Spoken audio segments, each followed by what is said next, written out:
मैंने कोई चीज़ 10 रुपये में ली है तो उसे मैं 9 या 8 पे तो बेच के नहीं जाऊंगा सर। या तो उसको मैं 10 रुपये में बाहर आता था पूजा करके, उसके जूते वहाँ से गायब हो जाते थे। अब उसने सोचा कि मैं जब भी मंदिर आऊँगा तो एक जूता नया लेके। एक बात बता दूँ सर कि शेयर मार्केट में ना हमें अपने शेयरों को बचाना पड़ता है।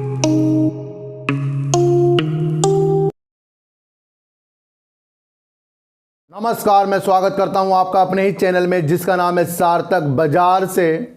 और आज बात करेंगे सर वोडाफोन आइडिया की और अनिल अंबानी की, जो दो कंपनी है जिनमें से उन्होंने इस्तीफा दे दिया है, जिसका नाम है सर आर पावर और आर इंफ्रा सर।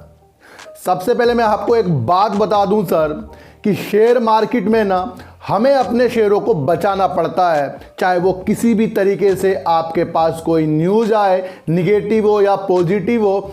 सारे चीज़ों में ना अपने शेयरों का प्रॉफिट और अपने शेयरों को बचाने वाली प्रक्रिया को आपको हमेशा ध्यान रखना पड़ेगा। अब बहुत से लोग सर मुझे कहते रहते हैं कि आप सर छोटे शेयरों में वीडियो बनाते हो, तो सर मैं अगर बड़े शेयरों में वीडियो बनाने लग गया तो ये जो छोटे छोटे जो हम लोग हैं जो फंस जाते हैं छोटे छोटे शेयरों में, उनको सारा कैसे मिलेगा। बड़े शेयरों की वीडियो में बना सकता हूं, लेकिन देखने वाले कितने लोग होंगे सर जो बड़े बड़े शेयरों में इन्वेस्ट करते हैं। फंसते तो सब पैनी स्टॉक में ही है सर। बड़े शेयरों में कोई नहीं फंसता सर, फंसते सब पैनी स्टॉक में है। और मैं पैनी स्टॉक में किसी को बाय करने की सलाह नहीं देता, बल्कि उसके अंदर काम कैसे करते हैं मैं वो बताता हूं। मैं लोगों की ना आंखें खोल रहा हूं जो निगेटिव कमेंट करते हैं, जिनको समझ में नहीं आ रहा है कि वीडियो किस तरह की है। उनको बड़े बड़े थंबनेल वाली वीडियो चाहिए सर, वो मेरे से कभी नहीं होगा।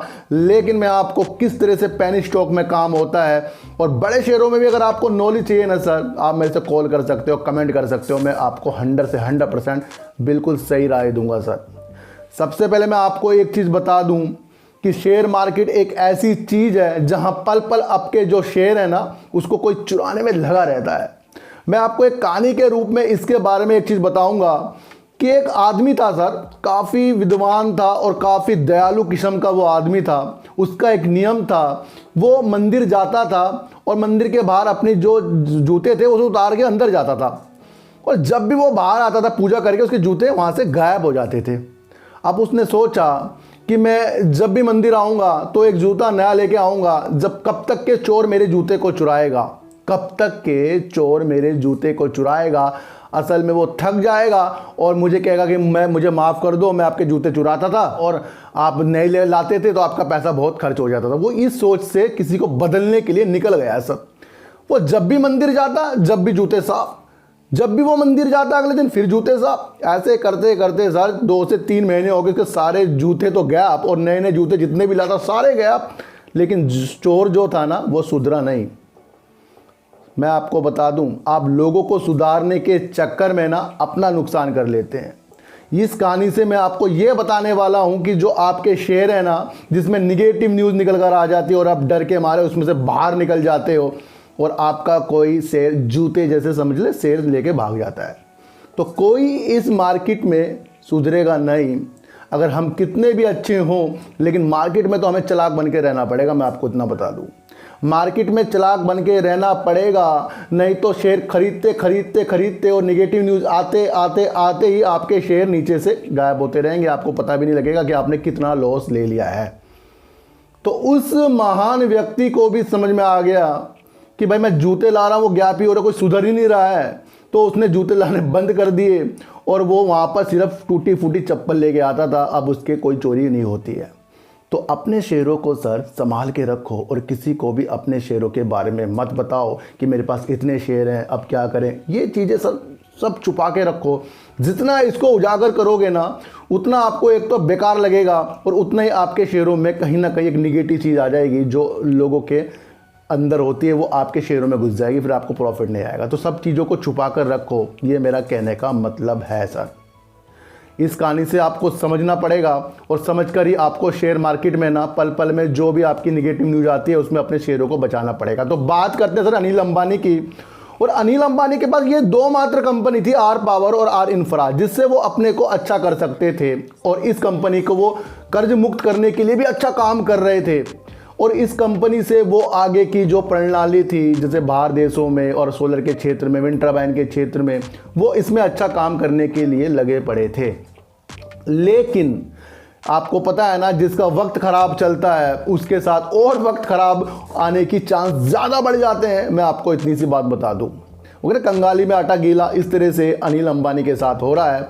तो सेबी ने सर पिछले फरवरी को उनको एक रूल बताया कि आप किसी भी कंपनी में, जो आपकी कंपनी हो, जो स्टॉक एक्सचेंज में लिस्टेड हो, उसमें से आप नहीं जुड़ेंगे। तो उसे देखते हुए अनिल अंबानी जी कंपनी से डायरेक्टर पद से इस्तीफा दे दिया है। ये एक निगेटिव न्यूज़ निकल कर शेयर होल्डर के लिए आ रही है और अब इनके शेयरों में आपको गिरावट तो देखने को मिलेगी, क्योंकि इस तरह का जो पद छोड़ रहा है, जिसकी कंपनी है वही पद छोड़ रहा है, तो इसमें कहीं ना कहीं एक निगेटिव चीज़ निकल कर आ रही है। मैंने आपको फिर भी कहा ना, अपने जूते मंदिर जाने से पहले सेफ रखने पड़ेंगे, उसको आपको समझना पड़ेगा। अब रिलायंस की तरफ से कहा गया है कि जब सेबी ने ऐसा रूल बना दिया है तो उन्होंने पद छोड़ दिया है, लेकिन आने वाले टाइम में जब इसका मैटर सही हो जाएगा वो दोबारा से भी इसको ज्वाइन कर सकते हैं, कि उम्मीद सी जगाई जा रही है। फिर भी रिलायंस पावर और रिलायंस इंफ्रा एक बेस्ट दो कंपनी है जो अनिल अंबानी को तो सही करने वाली ही थी, बाकी शेयर होल्डर को भी इसके अंदर आज की उम्मीद लगी हुई थी। अब उन्होंने पद से इस्तीफा जो दे दिया, उनके पद को कौन संभालेगा? तो उनका नाम है सर राहुल सरीन, और उनकी उम्र सर 72 ईयर की है और उन्हें 35 साल का अनुभव है। और वो सर गवर्नमेंट में सेक्रेटरी के पद पे भी कार्यरत थे और रिटायरमेंट के बाद अब वो इस कंपनी को संभालेंगे। यानी कि सर एक जाएगा तो दूसरा आएगा। इसी तरह से कुमार मंगलम ने भी इस्तीफा दिया था। आपको पता था कितना शेयर नीचे गिर गया था। आपको पता है कि कुमार मंगलम ने जब वोडाफोन आइडिया से इस्तीफा दे दिया था कि अब मैं कुछ नहीं करूँगा, तो वहाँ पर भी आपको निगेटिव चीज़ निकल कर आई थी, लेकिन उसके बाद फिर पॉजिटिव संकेत आपको वोडाफोन आइडिया में दिख गए थे। अनिल अंबानी जी ने इन दोनों पद से इस्तीफा दे दिया है, तो इसका मतलब ये नहीं कि कंपनी बंद हो रही है, आप पैनिक हो जाओ और अपने जूतों को आप संभाल के ना रखो। तो समझो इस कहानी को, और इस कहानी से आपको ऐसी इफ़ेक्ट पड़ेगा कि अगर आपने अपने समय समय पर आप विद्वान तो हो, बुद्धिमान भी हो, लेकिन अपना नुकसान भी आपको नहीं करना चाहिए। किसी को सुधारने के चक्कर में खुद को बिगाड़ना, ये गलत बात होती है। हम जब तक के लोगों को दान दे सकते हैं, जब तक कि हमारे पास दान देने की क्षमता है, और जब हमारे पास ही कुछ नहीं है तो हम लोगों को दान देने के चक्कर में लगे रहेंगे कि भाई हम दान दे रहे हैं, हम तो गुप्त दान दे रहे हैं, हम तो खुद ही बर्बाद हो जाएंगे। खुद को सेफ रखो, यही एक नियम है शेयर मार्केट। तो बात करते हैं सर वोडाफोन आइडिया की, और वोडाफोन आइडिया की आज वाली जो वीडियो है ना, इसको आपको गौर से समझना पड़ेगा। वोडाफोन आइडिया ने सर मार्च के एंड में कहा था कि वो फंड लाएंगे, और इसके लिए उन्होंने 14,500 करोड़ की एक प्रणाली भी बनाई थी, और अब शेयर होल्डर ने उसको 14,500 करोड़ रुपए वोडाफोन आइडिया को लाने के लिए मंजूरी दे दी है। एक पॉजिटिव न्यूज़ निकल कर ये वोडाफोन आइडिया में आ गई है। कहीं ना कहीं एंड हो रहा है मार्च का, और वोडाफोन आइडिया में फंड आने की उम्मीद जाग गई है, जो प्रमोटर दोबारा पैसा लाया जा रहा है। वोडाफोन के द्वारा सरकार को ये भी कहा गया है कि सर आपने जो भी हमारी इक्विटी एजीआर ड्यू के बदले, यानी कि उसके जो इंटरेस्ट के बदले जो हमारे में स्टेक लिया है, उसे जल्दी से जल्दी कर दें, ताकि जो बाहर के निवेशक हैं हमारी कंपनी में इन्वेस्ट करें, और वो बहुत ज़्यादा है। ये भी न्यूज़ दोबारा से निकल कर आ रही है। एक न्यूज़ और बहुत अच्छी आई है जो शुक्रवार को सर संसद से निकल कर आ रही है। संचार मंत्री तुलसी सिंह चौहान जी ने एक बात रख दी है कि वो जल्दी से जल्दी वोडाफोन आइडिया में जो भी स्टेक है उसको वो कार्य प्रणाली पूरी करने जा रहे हैं, और ये एक पॉजिटिव संकेत फिर से निकलकर वोडाफोन आइडिया के लिए आ रहे हैं। एक चीज़ मैं आपको और बता दूं जो आपको नोट करनी पड़ेगी, इसमें कहा गया है कि वीआई के जो भी स्टेक सरकार के पास है उसे वो उचित समय में बेच भी सकती है, और अपने दिए हुए पैसे को वापस भी इस तरीके से बेचकर ला सकती है। ये एक निगेटिव न्यूज़ है, इसको आपको समझना पड़ेगा। अब एक चीज़ इसमें पॉजिटिव कैसे ढूंढेंगे सर? अगर मैंने कोई चीज़ 10 रुपये में ली है, अगर मैंने कोई चीज़ 10 रुपये में ली है तो उसे मैं 9 या 8 पे तो बेच के नहीं जाऊंगा सर, या तो उसको मैं 10 रुपये में ही बेचूंगा, चल भाई जितना मिल गया उतना है। लेकिन ऐसा नहीं होता। फिर भी इसकी जो उम्मीद मुझे लग रहा है, ये ऊपर जाकर अगर गवर्नमेंट इसके अंदर सेल करेगी तो कहीं ना कहीं हमें भी अपना वहाँ पर एक हिसाब किताब ज़रूर देखना पड़ेगा। मैं आपको एक चीज़ बता दूँ, ये एक लाइन है ना कि उचित समय पर अपने स्टेक को गवर्नमेंट सेल भी कर सकती है, और देय राशि जो है उसको प्राप्त भी कर सकती है। इस लाइन में आपको बड़ी उम्मीदें रखनी है और इसे हमेशा याद रखना है। अब ये तेज़ी आपको दिखाए ना, तो ये न्यूज़ और ये लाइन आपको दोबारा नहीं मिलेगी, दोबारा न्यूज़ में नहीं आएगी, एक बार आ चुकी है, इसलिए आपको इसको समझना ही समझना होगा।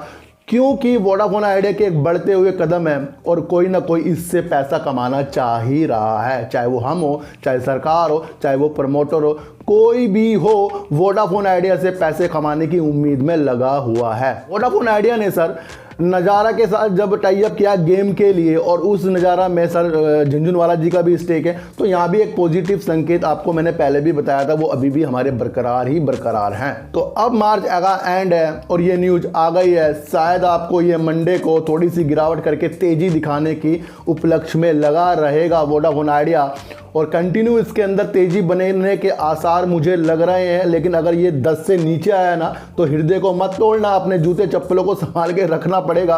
वो नियम आपको वोडाफोन आइडिया के शेयरों में और आर पावर और रिलायंस इंफ्रा के शेयरों में लगाना ही लगाना पड़ेगा। इतनी सी बात मैं आपको ये बता दूं सर, जिंदगी हो जाए, शेयर मार्केट हो जाए, सब चीज़ों में एक चीज़ ज़रूर चलती है, वो आपकी साइकोलॉजी, आपका दिमाग एक ऐसी चीज़ है जो आपको अमीर और अमीर से गरीब भी बना सकता है। मैं आपको बता दूं, जब किसी के पास कुछ नई चीज़ें समझ में आ रही है ना तो वो किसी से सलाह ले सकता है। अपने फाइनेंशियल एडवाइजर से सलाह जरूर लेना, क्योंकि वोडाफोन आइडिया के लिए एक संकट का विषय जो बन गया है ना वो यही है कि वो सरकार कभी भी उचित समय में अपने शेयरों को सेल कर सकती है, स्टेक को सेल कर सकती है। लेकिन एक पॉजिटिव संकेत एक बता दूं, अगर स्टेक करना इन्होंने सेल कर दिया और वोडाफोन आइडिया के पास पैसा आया ज़्यादा तो वो वापस भी अपना स्टेक ले सकते हैं प्रमोटर।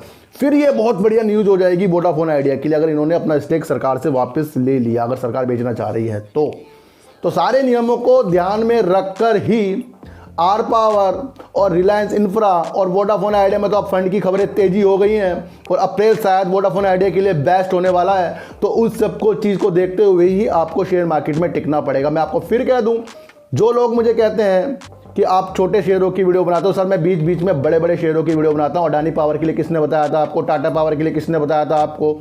जोमैटो के बारे में आपको नॉलेज किसने दे रही है? आपको हर चीज़ों में मैं आपको नॉलेज दे रहा हूं, तो बीच बीच में वो वीडियो भी देख लीजिए जो मैं इसके अंदर जोड़ लेता हूं, क्योंकि मेरे पे इतना टाइम नहीं है कि मैं सबकी वीडियो अलग अलग बना के यहाँ पर अपलोड करता रहूं, क्योंकि मेरे अदर काम भी होते हैं। और आपको भी कह रहा हूँ सर 20% दिमाग शेयर मार्केट में और 80% दिमाग आपका अदर काम में होना चाहिए। तो चीटियों को आटा दीजिए, गाय को रोटी दीजिए, अपने बच्चों को ज़्यादा से ज़्यादा प्यार कीजिए, क्योंकि बच्चे ही आपकी मासूमियत से किस्मत पलटेंगे। तो फिर मिलेंगे आपसे नई वीडियो के साथ, जब तक के लिए नमस्कार।